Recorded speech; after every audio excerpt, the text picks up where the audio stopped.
From the BBC World Service, in association with ABC and All India Radio, this is Stumped. Hello and welcome to Stumped, your intercontinental hit of news, features and debate from the quirky world of cricket. I'm Alison Mitchell in London, where I was at the launch last night of a podcast that centres on a charity called Future Hope, which is about getting kids off the streets in Kolkata and is giving them a chance in life. And if you get a chance to listen to another podcast, when you finish listening to Stumped, of course, have a look for Hope Within the Mango Trees, because it really is a compelling listen. But yeah, it was a very moving evening. Well, I think the ratings were through the roof last week after we had Maria Erasmus on. So let's hope that this podcast in its various forms is doing the business that cricket fans want. Jim Maxwell here in Sydney, and Armageddon's about to hit in the next 24 hours. And we reckon we're going to get 5 inches of rain tomorrow. So if you've got your wellies, you want to get them ready to go if you're in Sydney. Well, they're doing a bit of cloud seeding here, but no sign of rain in Dubai, but still decent weather. What's going on in the IPL, by the way? 277 by the Hyderabad team, and then KKR scored 270 and change. Gosh, it's just not the same game anymore. I'm Charu Sharma in Dubai for Akashvani this week once again. The game keeps evolving, doesn't it? It never stays still. Good to see you both and good to have everyone along. On this week's show, we're going to be asking, how is the appetite for cricket growing in America ahead of the Men's T20 World Cup? But first on Stumped, we will find out what life is really like as a franchise cricketer. Well, we've got an expert on this and someone who's played in, well, at least 10 different leagues around the world at my last count. All-rounder David Wiese represents Namibia now after switching his allegiance from South Africa. He's recently launched his own podcast series, which explores all the different T20 leagues he's played in and rather lifting the lid. So I've had a chat with him to just find out, well, how the leagues compare, whether the market is saturated. But I began by asking him just what his life has been like over the last year traveling around the world. You know, just paint a small picture. I left my house on the 4th of January last year, and I got home again on the 26th of August, and it was just go the whole time, from one tournament to the other. I had 4 days off in between the one tournament before the PSL started, but besides for that, it was just full on the whole time, just jumping from one tournament to the other, which was quite interesting, but I enjoyed every moment of it. For people that might not be so familiar with your career, I mean, this is extending your career in a sense, isn't it? From being an international cricketer, being able to keep playing cricket to the age that you're at now. Just sort of tell us how that transition happened. Yeah, definitely. I think you see guys playing to a lot older age now because of T20 cricket has allowed you to almost have an easier schedule in that sense to plan things a little bit better if you choose to. I mean, the schedule is quite busy, but if you choose to take a couple, than international. You can choose to take a couple of tournaments off if you really want to. But for me, every single decision or every single transition in my career has kind of just been forced upon me in the sense, I played for South Africa. Then the only decision that I actually made for myself was to sign Kolpak to play for Sussex, effectively ending my international career. But then, Brexit came along and that wasn't a decision that I made. But, the consequences of that was that I was no longer eligible to play in the UK as a local player anymore, as a Kolpak player. So I had to, choose a different career path. And then that is then when, the Namibia career path came in. And with that came, the decision to just focus purely on T20 cricket also and start playing in all these franchise tournaments. So, a lot of the things that have happened to me throughout my career has kind of been out of my control, that I've just had to kind of roll with the punches and just make the best out of that situation.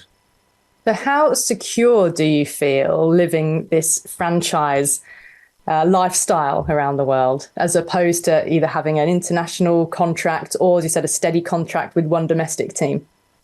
No, I think, you've always got those insecurities. I remember when I was playing for Sussex, I had a full 12-month contract. That was nice because you have that security that, if you don't get picked up in the leagues, then you still at least have your home-based contract, which is your county contract. But now for me, every tournament is an audition for the next tournament. You're only one or two bad tournaments away from never getting picked up again and being perceived as, being out of form or out of touch or too old in my case to be playing. So it is difficult when you think about your margin for error is so small because you kind of can't afford to do badly. But I also I've prided myself over the last couple of years to go back to the same teams the whole time. For me, if you get chosen multiple times for the same team, and if they retain you, that kind of means to me that they see value in you, and not just specifically on the field, but maybe what you do off the field also, which is a nice feeling. I spent 6 years with Sussex. I spent a good 10 to 12 years with the Titans. I've done 6 years with the same Pakistan Super League team in the Lahore Qalandars. I've done 3 years in the same T10 team, same as the CPL. So, for me, it sounds a bit bad playing, for all of these different teams and all of the different tournaments, but there's still a little bit of stability in the sense that I've been with the same teams for the last couple of years. So there's a little bit more security in that aspect. I do want to get some stories from you, because I'm sure you've got some good ones from all the different leagues and teams that you've played in. But just to talk to you a little bit about contracts for a moment and how that works, because so often you see teams come through a league, whether it's the IPL, or maybe less so the IPL, but certainly so when we cover the 100 here, the Big Bash in Australia, PSL, whatever it might be, a team gets to the finals, and then you find they lose some of their top players because another league is starting in another part of the world. It's interesting that the Big Bash has just come out and they're looking to introduce multi-year contracts for an overseas player, where the salary will be higher overall, but they must commit to the entirety of the tournament. How do you see that sort of thing playing out? Look, I think that's the way things should go in the future.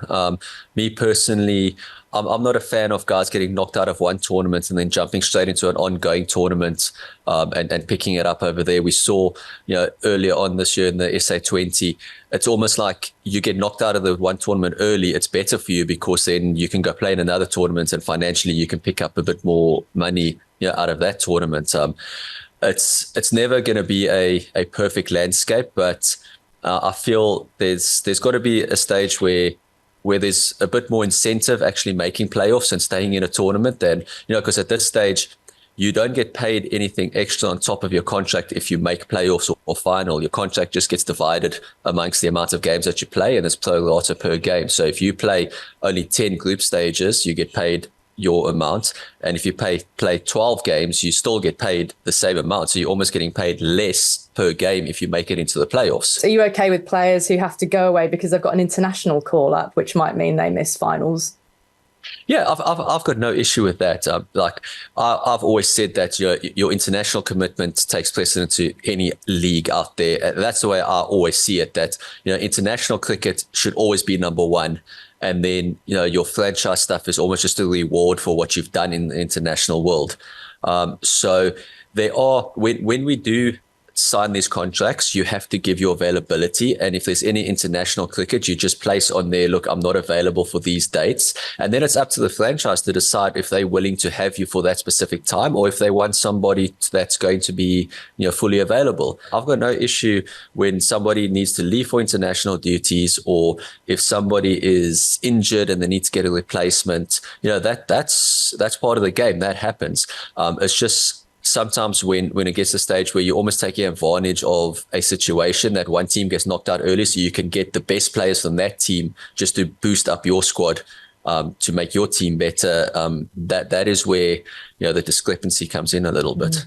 And what about the Major League Cricket in the States, given that the T20 World Cup is going to be staged out there? You will be there with Namibia as well. What is the appetite from your experience for cricket in the States? Yeah, so that was one that was actually really enjoyable for me. You go there, it's a new tournament, so you've got zero expectations of what it's going to be like. And, we got there and everything was really professionally run. The facilities, which, essentially it was a minor league baseball stadium that they converted into a cricket stadium. So you didn't really know what to expect, but the facilities were world class. It was really good.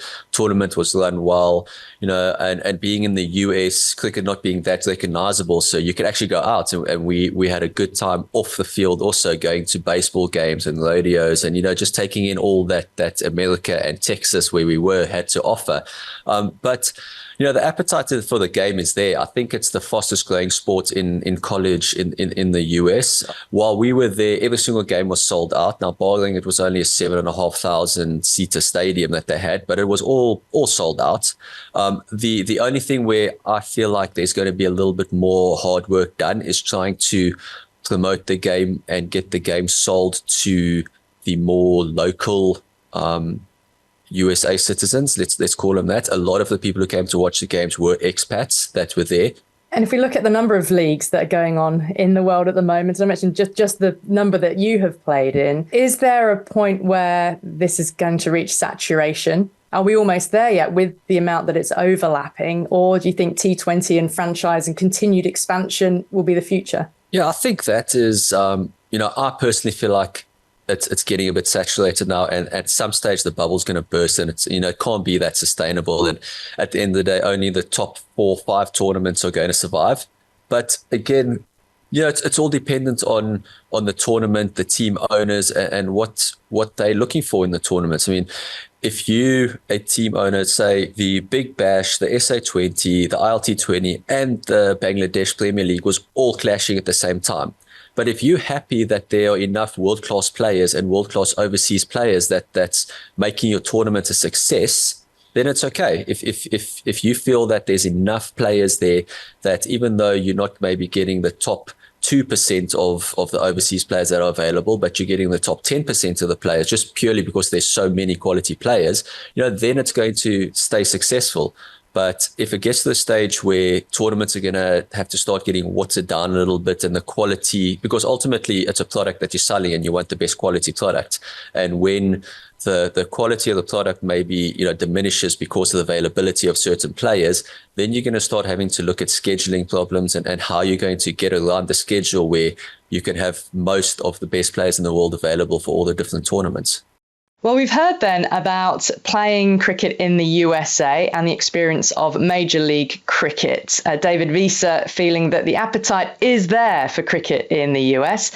He has elaborated in his own podcast that practice facilities, are a little bit limited over there. For example, the Men's T20 World Cup heads there at the start of June. Now, Cricket USA, Jim and Cherry, has had its problems of late. Over a long period of time, it was suspended going back several years from the ICC. You felt it had its house in order. Recently, the board has just fired its chief executive officer. Reports that, a number of sponsors have recently left. There is a danger, isn't there, that unless the house is in order, Jim, that despite this T20 World Cup playing there, there will be no legacy, no matter how many tickets are sold for India v Pakistan, unless the structure and the running of the game is right.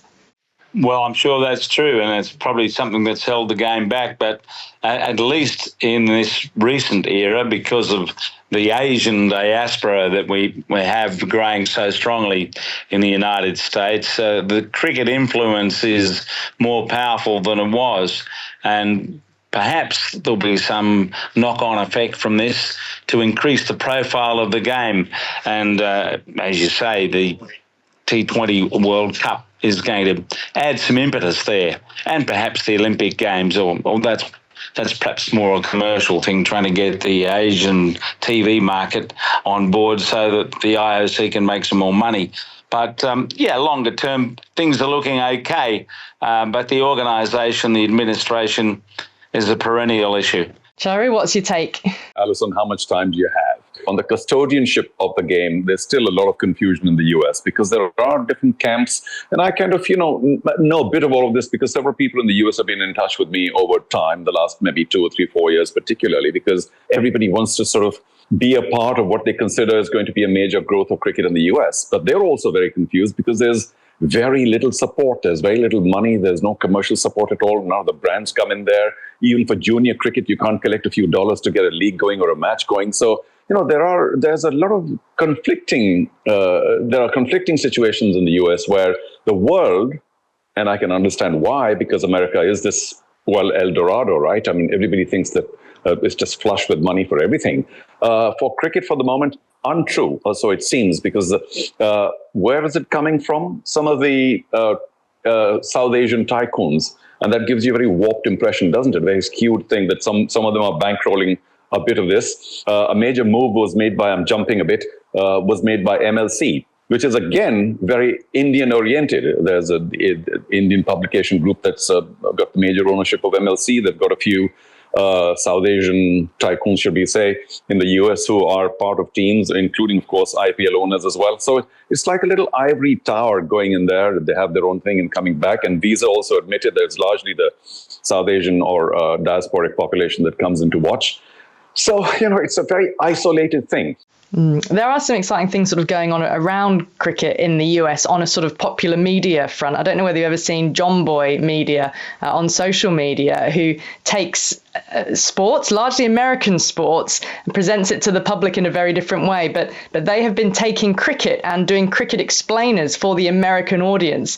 And, you can sort of see something like that actually taking off, because if that's, on YouTube, on TikTok, on X, across social media, that's targeting a very specific American sports audience and sort of bringing them into a cricket fold. I digress a little bit, but Jim, I was interested because you flagged an article where Liam Plunkett, the former England cricketer who we've had on this pod, who now lives out in Philadelphia and plays in the Major League Cricket as well, he's claimed that more kids in Houston play cricket than baseball, which is quite something. I don't know what his facts and figures are behind that, but what else did he have to say in that article? Well, it seems as though there's a hub of sorts in that part of the world, and we've already seen those of us who have been poking around and looking at the development of facilities and cricket grounds. There are a few brand new grounds in Texas, in Houston. So I'm sure there's a fair bit of expat influence in getting it to where it's got. But to continue to sort of proselytise the game without it being played in schools and colleges the way it needs to be, although there's some action in the colleges, as I understand it, it's got to be a combination of people getting a structure together where they've got a ground to play on, they've got a club system of some sort, so that they can get these people involved in what is, as we know, a very expensive game. It's not like soccer, football, and as well to make sure that the game is introduced to women, because they're one of the most important parts of the growth of the game as we move on. Well, that's all we've got time for on this week's Stumped. My thanks to Charu Sharma and Jim Maxwell, and to all of you for listening. Speak to you soon. Bye-bye.